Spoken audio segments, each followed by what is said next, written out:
देखिए, पहले तो मैं ये बात फिर से कह रहा हूँ कि जो आतंकवादी दहशतगर्दों ने जो बर्बरियत के मज़ाहरे किए हैं पहलगाम में, और वो नाकाबिल बयान है, वो तकलीफ़ देह हैं, दर्दनाक है, और जितना भी उसका हम कंडेम करें कम है। क्योंकि वो लोग तो अपने आप को हैवानात और बदतरीन जानवरों से भी ज़्यादा गिरी हुई हरकत उन्होंने की है। और किसी के मज़हब का नाम पूछकर ये बात उनकी जान लेना, ये सरासर गलत है, जुल्म है। और हम उम्मीद करते हैं कि इंशाअल्लाह ताला अल्लाह सुब्हानहू व तआला उनको दुनिया में भी और आखिरत में भी उन दहशतगर्दों को सख्त अजाब से नवाजेगा, और उनके ऊपर जो लोग बैठे हुए हैं वो भी तबाह व बर्बाद होंगे। दूसरी बात यह है कि जो ऑल पार्टी मीटिंग का है, कल मैंने खुद जनाब किरण रिजिजू साहब से बात की थी, तो उन्होंने कहा कि हम लोग सोच रहे हैं कि उन पार्टीज को बुलाया जाए जिनके 5 MPs हैं या 10 MP हैं, वरना मीटिंग लंबी हो जाती। तो बोला हम छोटे पार्टीज को बुला लीजिए, तो वो मजाक करे, अरे तुम्हारी आवाज़ तो बड़ी ऊंची है। तो इसीलिए मैंने आज ट्वीट किया था कि ये मसला बड़ा अहम है, नेशनल इम्पोर्टेंस का है, जो ऑल पार्टी मीटिंग होने जा रही है, कि इसमें सब पार्टीज को बुलाया जाए। तो अभी जब मैं आपसे बात कर रहा था तो होम मिनिस्टर ऑफिस से होम मिनिस्टर मेरे से बात किए और बोले कहाँ हैं आप? तो मैं सर हैदराबाद में हूँ। तो बोले देर होगी मगर आप आइए। तो अभी अगर टिकट मिलेगा, इंशाल्लाह मैं बोला हूँ, जो भी टिकट मिलेगा पहुँचेंगे और उसमें शिरकत करेंगे और अपनी बात को रखेंगे। और जहाँ तक ये जो हमला हुआ है, मैं आप लोगों को याद दिलाना चाहूँगा, 2000 अटल बिहारी वाजपेयी की सरकार थी, तो वहाँ पर एक यात्रियों को मारा गया था, नुलवाल कैंप बोलते थे, उसी के नीचे 30 लोग मारे गए, यात्री मारे थे जब वाजपेयी वजीर आजम थे। तो उसके बाद एक लेफ्टिनेंट जनरल क्या है JH मुखर्जी साहब की कमेटी बनाई गई थी, वो रिपोर्ट अब तक नहीं आई। तो ये ऐसा नहीं है कि इन्होंने इस जगह का पहले इंतखाब किया। दूसरी बात यह कि जिस जगह पर इतने टूरिस्ट हैं वहाँ पर एक पुलिस वाला नहीं है, एक CRPF का कैंप नहीं है, कोई सिक्योरिटी के लोग नहीं है। तीसरा यह है कि जो वहाँ पर जो क्विक रिएक्शन टीम थी, CRPF के 2 यूनिट है, जो उनको ऊपर जाने में 1.25 घंटा लगा, और इन कमीनों हरामजादों ने जो हरकत की वहाँ पर नाम पूछकर गोली मारे, समुदाय पूछकर मारे। तो ये इसकी अकाउंटेबिलिटी तो होनी चाहिए। और यकीनन ये दहशतगर्द हमारे पड़ोसी मुल्क पाकिस्तान से आए, पाकिस्तान के ISI, पाकिस्तान के जो उनका इस्टेब्लिशमेंट है, उनकी पूरी तायीद और पूरी सपोर्ट उनको हासिल है। चौथी बात यह है कि ये बॉर्डर कैसा क्रॉस करके आए, कौन जिम्मेदार है इसका? अगर वो पहलगाम तक आ गए तो श्रीनगर तक भी पहुंच सकते। कितनी दूर है श्रीनगर वहां पे लोगों के लिए? तो ये यकीनन अकाउंटेबिलिटी फिक्स होनी चाहिए, और इन जालिमों से, इन कमीनों से, जिन्होंने जिन 26 लोगों की जानें ली हैं, उनसे इंसाफ उसी वक्त होगा जब अकाउंटेबिलिटी भी फिक्स होगी और इन लोगों को कैफर किरदार तक पहुंचाएंगे, इन दहशतगर्दों को। और उम्मीद करते कि हमारी हुकूमत इन लोगों का ताक़ुब करेगी, इन लोगों को जो मरने वाले परिवारों हैं उनसे इंसाफ उसी वक्त होगा जब अकाउंटेबिलिटी फिक्स होगी। और ये दहशतगर्द ये जो जालिमाना और बिल्कुल ही घटिया किस्म की, माने हैवानियत से बदतरीन हरकत उन्होंने की, इसका हम कंडेम करते हैं। छठी बात यह है कि अंग्रेजी का एक बहुत बड़ा अखबार है टाइम्स ऑफ इंडिया, मैं समझ नहीं पा रहा हूं कि उन्होंने इस तरह की हेडलाइन कैसे कैरी की, द कलमा सेव देम। आप इस तरह की हेडलाइन कैसे लगाते बताइए? आप तो पूरे मुसलमानों को ही आप दोषी करार दे रहे हैं। भाई, वो आतंकवादियों का कोई मजहब नहीं होता, वो दहशतगर्द हैं। वो तो ISI की ISIS की आइडियोलॉजी भी चलने वाले कुत्ते हैं ये लोग। इतना बड़ा अंग्रेजी अखबार, द कलमा save them, what is this? भाई कितने जो कश्मीर में जितने आतंकवादियों ने सबसे ज्यादा मारा, वहां के कश्मीरी मुसलमानों को मारा, सबसे ज्यादा मरने वाले वो है वहां पे। तो उसके बारे में क्या बोलेंगे आप? ये तो एक आइडियोलॉजी है ना, ये तो टेररिज्म की एक आइडियोलॉजी है। तो बड़ी अफसोस की बात है कि कितना बड़ा अंग्रेजी का अखबार होकर आप इस तरह की हेडलाइन कैरी करते थे, कलमा सेव देम और द कलमा was the difference. You cannot carry such headlines. You cannot generalize the whole great religion of Islam. तो नहीं सुन तो लीजिए, अगर आप ऐसा ही इस तरह की अगर आप हेडलाइन लिखेंगे तो आप तो जो कमीने शैतान बैठे हैं पाकिस्तान में उनको तो खुश कर रहे हैं आप, उनको तो खुश कर रहे हैं आप। अफसोस की बात है ये। द कलमा वाज द डिफरेंस, आप देखिए हेडलाइन जो है वो उस तरह की हेडलाइन हो सकती है किसी की। और आखिरी बात यह है कि कल शाम में 6:30 बजे तेलंगाना के चीफ मिनिस्टर एक all party candle light march necklace क्या है वो पीपुल्स प्लाजा के पास करने वाले हैं। मैं हैदराबाद की आवाम से, तेलंगाना की आवाम से अपील कर रहा हूं कि आप हजारों की तादाद में उसमें कल शिरकत करिए। हमको एक होकर इस अपने मजहब पे चलते हुए उसके बावजूद भी हम इस बात का ख्याल रखें कि ये हमारे देश का मसला है, मुल्क का, वतन अजीज का मसला है।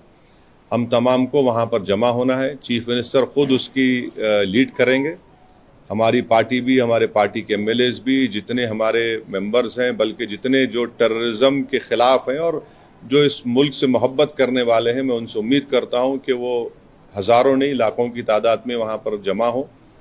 और हमारा वहाँ पर जमा होना ना सिर्फ हम खराज अक़ीदत पेश करेंगे उन मरने वाले ख़ानदानों को, बल्कि हम उन लोगों को भी पैगाम देंगे जो दहशत गर्दी के ज़रिए इस मुल्क में हिंदुओं और मुसलमानों में नफ़रत की दीवारों को और इजाफा करना चाहते हैं।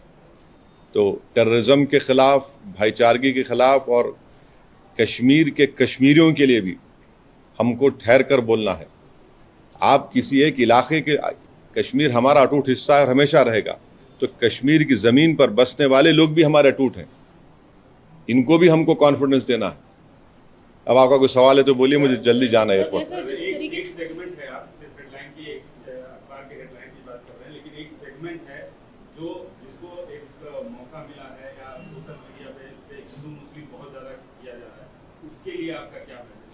नहीं, आप ये भी तो देखिए कि उसमें गरीब कश्मीरी मुसलमान जो घोड़े पर बिठा कर लेकर गया था, रिपोर्ट्स में आया है कि वो रोकने गया इन जालिम कुत्तों को, शैतानों को, तो उसको भी गोली मार दी।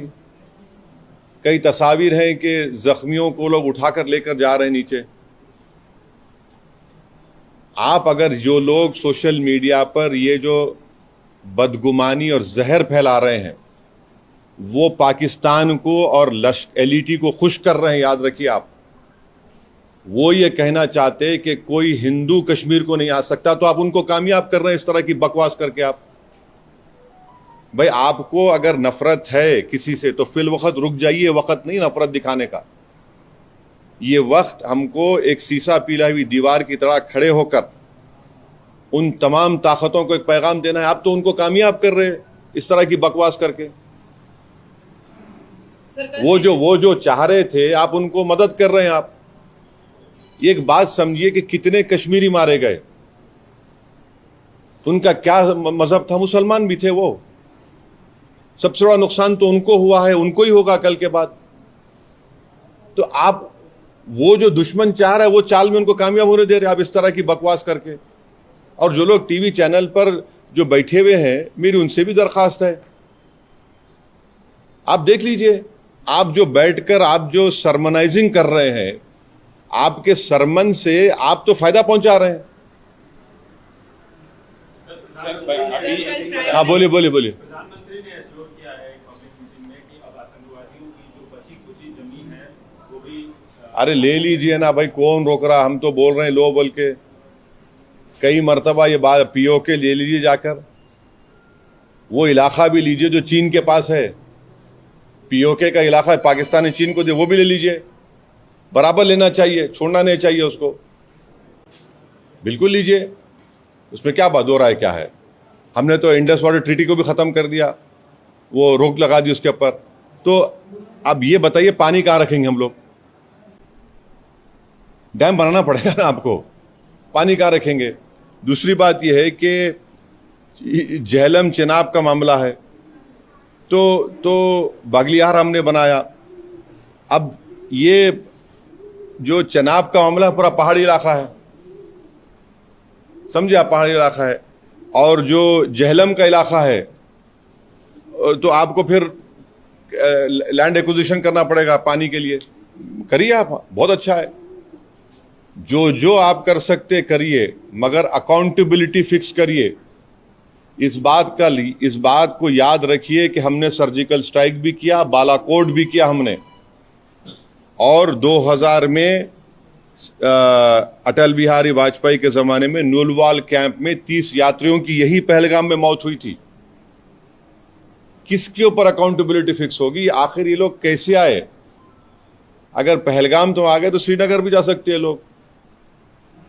तो ये अकाउंटेबिलिटी फिक्स होना जरूरी है, डिटरेंस पॉलिसी हमारी देखना जरूरी है, और ये जो हरकत किए ये कुत्ते, इनको सजा मिलना जरूरी है।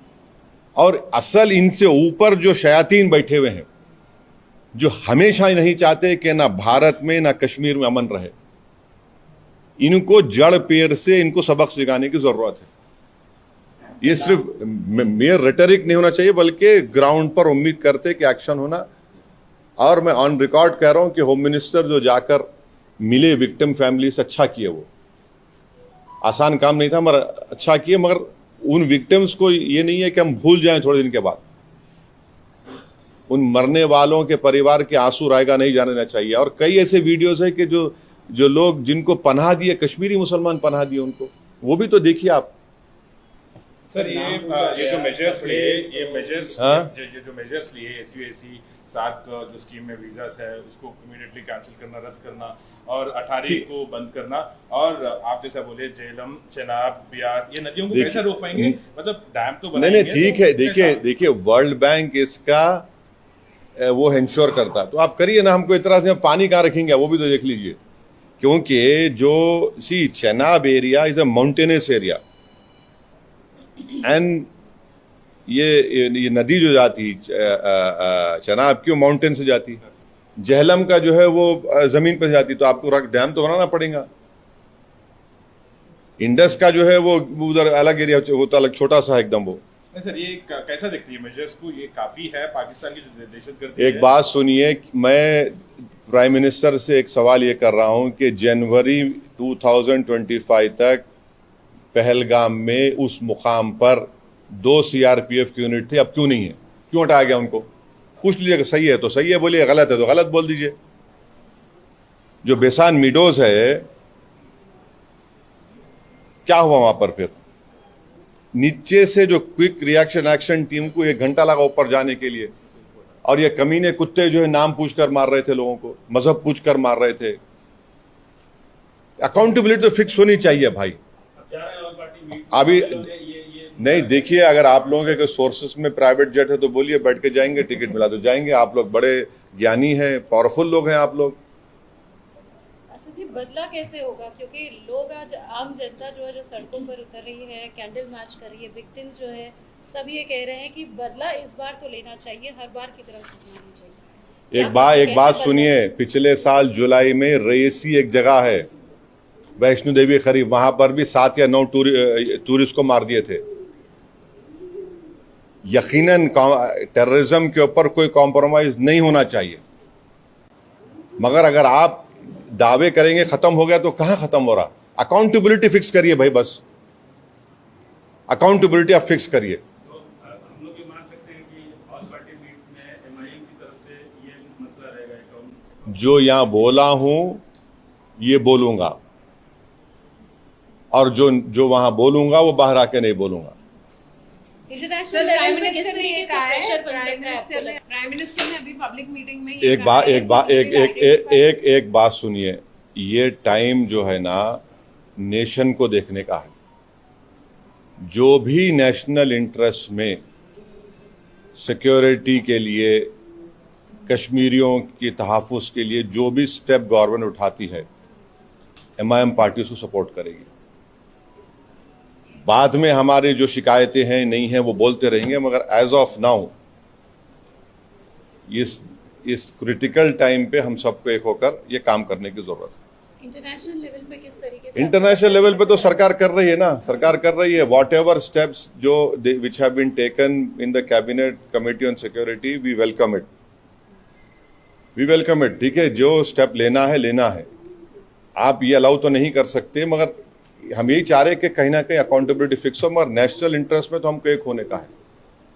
अपने पॉलिटिकल डिफरेंसेस होंगे, वो चलते रहेंगे, वो खत्म होने वाले नहीं है, वो डेमोक्रेसी का तकाजा है, वाइब्रेंट मगर आज की सूरत हाल में यह है कि इसमें हमको थोड़ा देख के सर ये रॉबर्ट वाड्रा का स्टेटमेंट अब छोड़ दीजिए ना, अभी अब वो अहम नहीं है। आज अहम है कि कैसे पाकिस्तान से LET के टेररिस्ट आए, उनका हम कैसा उनको रोकेंगे, जड़ पेड़ से निकालेंगे। ये नेशनल इंटरेस्ट का डिमांड है।